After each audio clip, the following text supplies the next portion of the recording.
نحمده ونصلي ونسلم على رسوله الكريم اما بعد اعوذ بالله من الشيطان الرجيم بسم الله الرحمن الرحيم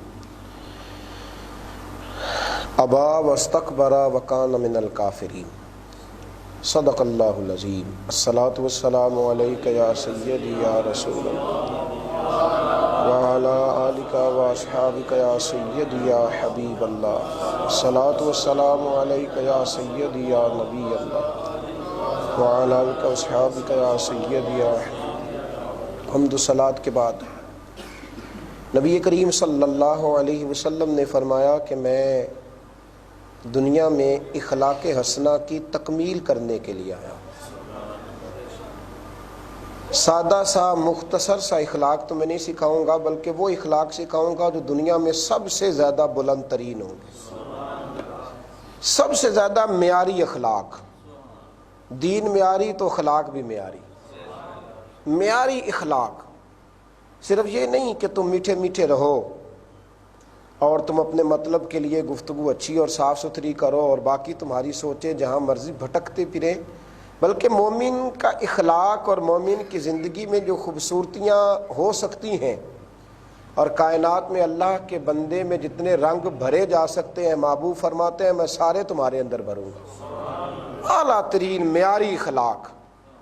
مومن کی زندگی میں ایک بات جو بڑی اہم ہوتی ہے, بڑی خوبصورت ہوتی ہے, وہ یہ ہوتی ہے کہ مومن اپنے بھائی کو اپنے جیسا سمجھتا ہے. اپنے مومن بھائی سے جملہ کہنے لگا ہوں جو بڑا ضروری ہے اور سمجھنے والا ہے. مومن اپنے بھائی سے اس طرح پیار کرتا ہے جس طرح وہ اپنے آپ سے کرتا ہے. اسے حقیر نہیں جانتا, چھوٹا نہیں جانتا. تعریف کر دی نبی پاک نے مومن کی. فرمایا میرا مومن وہ ہے جو اپنے بھائی کے لیے بھی وہی چیز پسند کرے جو اپنے لیے پسند کرتا ہے. اپنے بھائی کے لیے بھی وہی چیز پسند کرے. یہ تھوڑا مشکل کام ہے.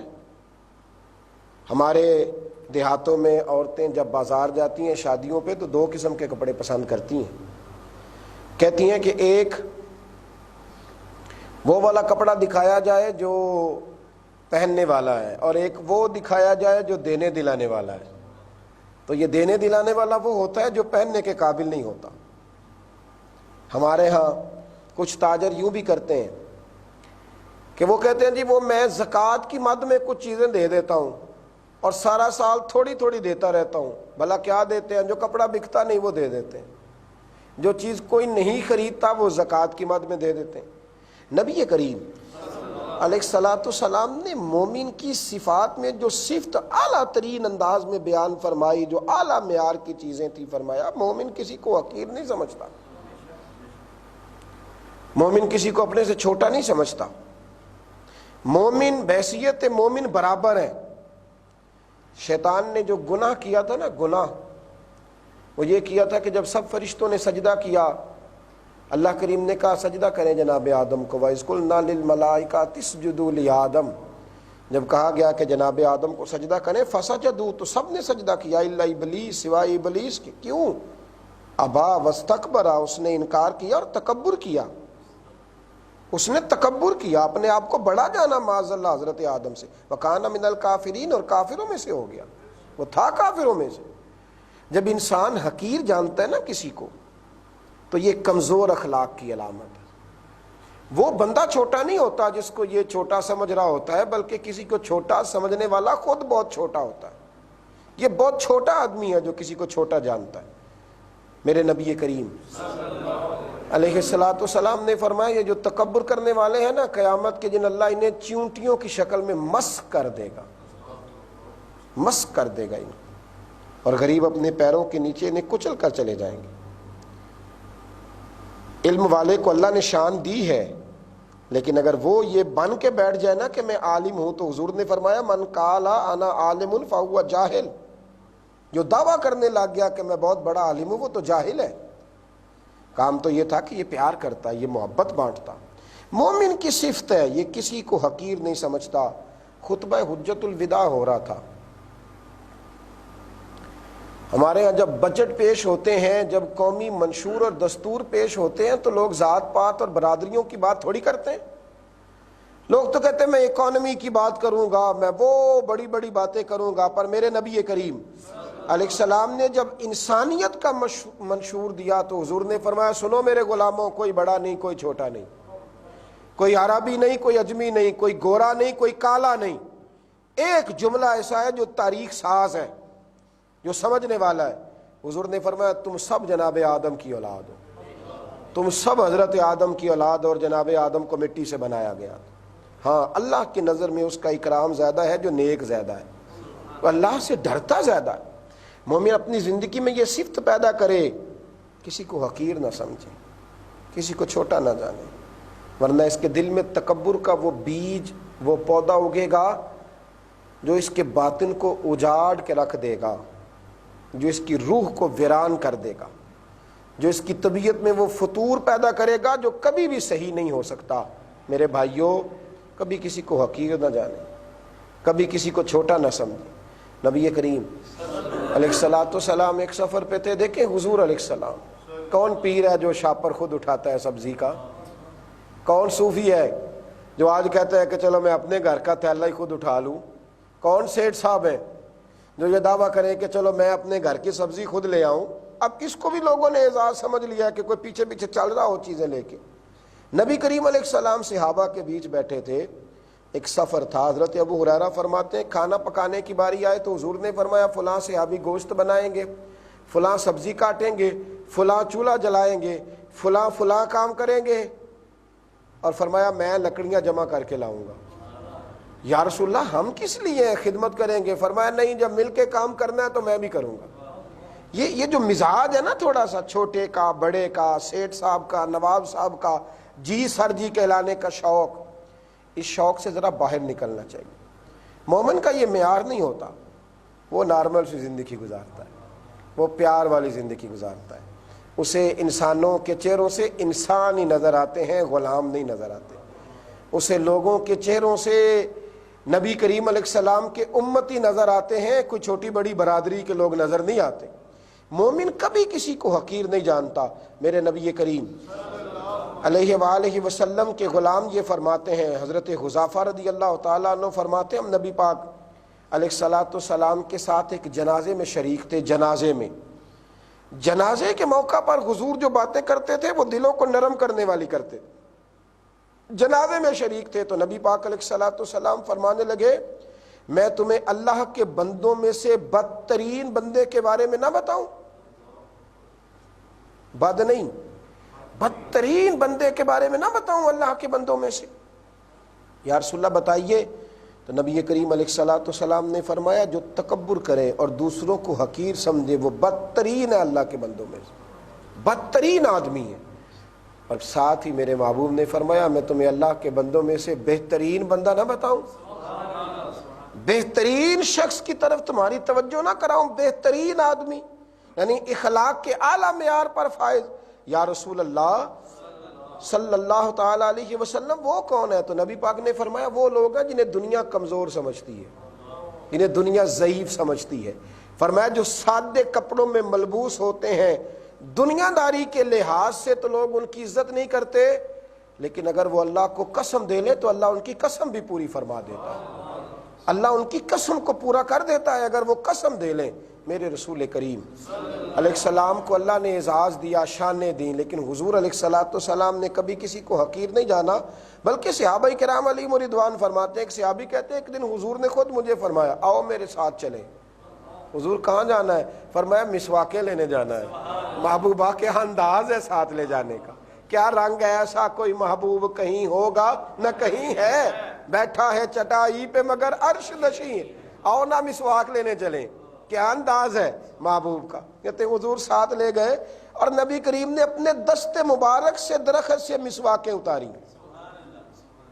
حضور نے دست مبارک سے اتاری مسواکیں، دو تھیں، فرق کیا تھا؟ ایک سیدھی تھی ایک ٹیڑھی تھی، اتاری بھی حضور نے، غلام نے نہیں۔ تو فرماتے ہیں میرے دل میں خواہش تھی کہ ٹیڑھی میری ہوگی، سیدھی میرے کریم رسول کی ہوگی، لیکن بات تو چھوٹی سی ہے نا، مسواک بانٹنی ہے، لیکن مفاہیم کتنے بڑے۔ اللہ کے محبوب نے نا سیدھی مسواک میری طرف بڑھائی، تو میں نے کہا یا رسول اللہ یہ مجھے دے دیں۔ تو نبی کریم علیہ السلام نے فرمایا نہ بھائی، لایا بھی ساتھ میں ہوں، دینی بھی میں نے اپنی مرضی کی ہے، جو میرے دل میں آئے گا وہ دوں گا۔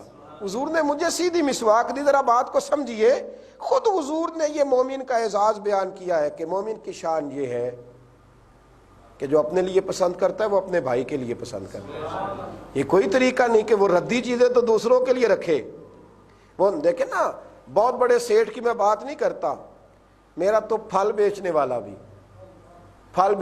بھی جو موٹے موٹے پھل ہوتے ہیں ان کو آگے لگا لیتا ہے، اور جو گلے سڑے ہوتے ہیں انہیں ذرا اندر والی سائڈ پہ رکھ لیتا ہے۔ سیٹھ کی اور فیکٹری کے مالک کی بددیانتی کی اللہ ماشاءاللہ کیا بات کی جائے۔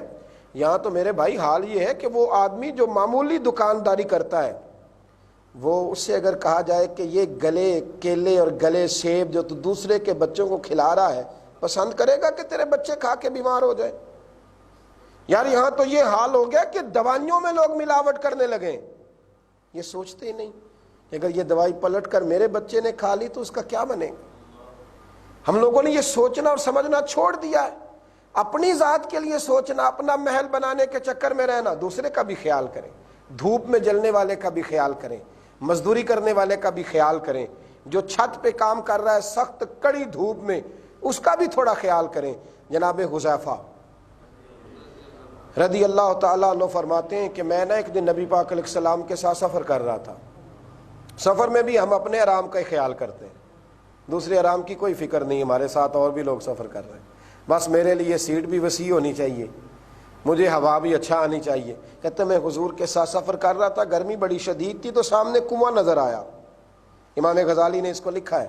جناب حذیفہ فرماتے ہیں سرکار نے کنویں کی طرف نگاہ کرم فرمائی تو میں سمجھ گیا کہ حضور کا نا غسل مبارک کرنے کو دل کر رہا ہے۔ میں نے عرض کی یا رسول اللہ صلی اللہ علیہ وسلم غسل کریں گے؟ فرمایا ہاں۔ کہتے ہیں محبوب نے کپڑوں سمیت غسل شروع کیا اور میں چادر تان کے کھڑا ہو گیا۔ حضور کو نا ذرا ٹھنڈے پانی میں گرمی کے موسم میں نا لطف آنے لگا، کپڑوں سمیت غسل کر رہے تھے اور میں یوں چادر اوڑے کھڑا تھا۔ حضور کو لطف آنے لگا تو محبوب نا تسلی سے غسل کرنے لگے، دیر تک حضور غسل کرتے رہے۔ جب فارغ ہو گئے نا، تو آقا اور غلام فرق تو ہے نا۔ کہتے ہیں میں بڑا راضی ہوا کہ میں نے اپنے محبوب کی نوکری کی ہے، میں بڑا خوش تھا، لیکن حضور نے فرمایا حذیفہ اب میں چادر پکڑتا ہوں تم غسل کرو، میں چادر تھامتا ہوں تم غسل کرو۔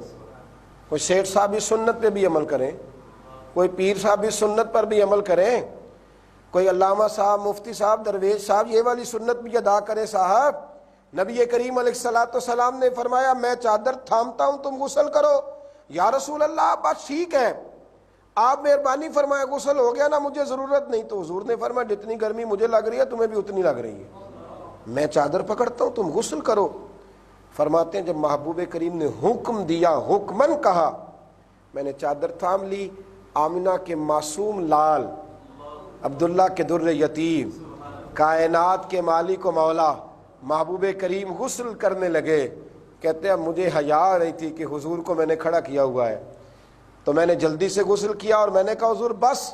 تو محبوب فرمانے لگے نہ بھی جتنی دیر میں نے غسل کیا تو بھی اتنی دیر ہی کرے گا، اتنی دیر ہی۔ مومن اپنے بھائی کے لیے وہ پسند کرے گا جو اپنے لیے پسند کرتا ہے، وہ اپنے بھائی کے لیے ان چیزوں کی سوچ بنائے گا جو اپنے لیے بناتا ہے، وہ کسی کے لیے وہ والا کھانا فراہم کرے گا جو گھر میں کھانا پسند کرتا ہے، ایسا لباس بانٹے گا جو اپنے لیے وہ استعمال کرتا ہے۔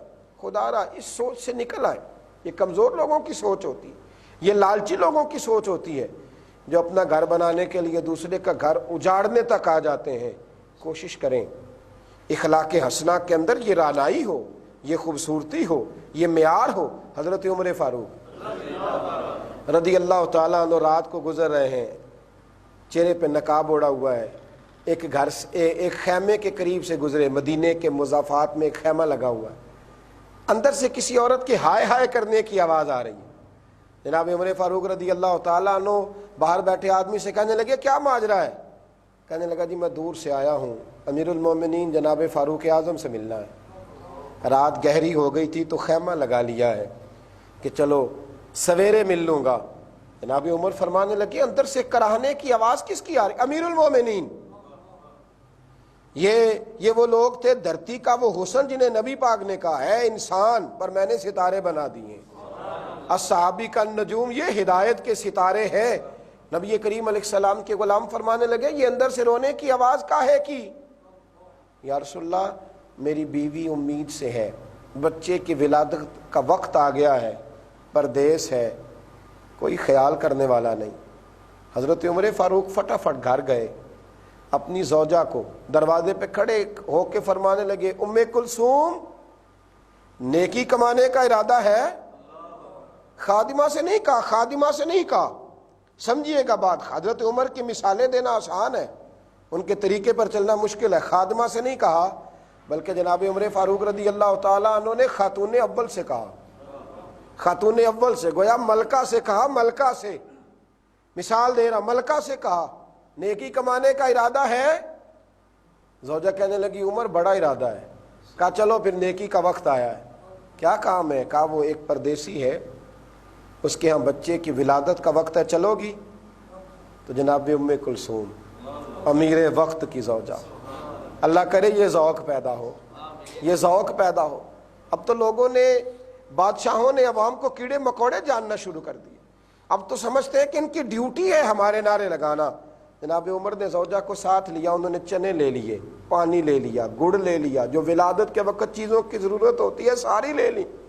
بات کے پہلوؤں پر غور کرنا، فرماتے ہیں جب وہاں پہنچے جہاں خیمہ لگا ہوا تھا تو جناب عمر فاروق نے آگ جلائی اور آپ کی زوجہ نے بتایا کہ یہ چیزیں پکانی ہیں، تو عمر وہ چیزیں پکانے لگے اور زوجہ اندر چلی گئیں، اس عورت کی خدمت کرنے لگیں۔